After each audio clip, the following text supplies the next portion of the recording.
Hello అండి, అందరికీ నమస్కారం. మండుటెండల్లో చల్ల చల్లగా ఏమైనా తాగాలనిపిస్తుంది కదా, అయితే ఈ పుచ్చకాయ షర్బత్ ట్రై చేయండి. చాలా సూపర్గా ఉంటుంది.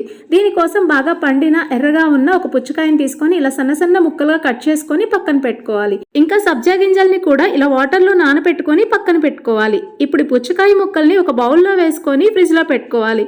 ఇవి కూల్ అయ్యాక ఇందులోకి కట్ చేసిన బ్లాక్ గ్రేప్స్ని యాడ్ చేస్తున్నానండి. ఇది మీ ఆప్షనల్ అనమాట, కావాలంటే వేసుకోవచ్చు లేదా స్కిప్ చేయొచ్చు, కానీ టేస్ట్ బాగుంటుంది. ఇంకా సన్నగా కట్ చేసిన కాజు పీసెస్ని, ఇంకా మనం ముందుగా నానబెట్టి పెట్టుకున్నాం కదా సబ్జా గింజల్ని కోసం పటికే బెల్లం పొడిని యాడ్ చేశాను. ఇప్పుడు ఫైనల్గా ఇందులోకి కాచి చల్లార్చిన పాలని ఈ విధంగా యాడ్ చేసుకొని ఒకసారి బాగా మిక్స్ చేయాలి. ఇందులోకి ఒక చిటికెడు ఉప్పును కూడా యాడ్ చేసుకోవాలండి. కావాలంటే పాలని చూసుకొని మళ్ళీ యాడ్ చేసుకోవచ్చు మన టెక్స్చర్కి తగ్గట్టుగా.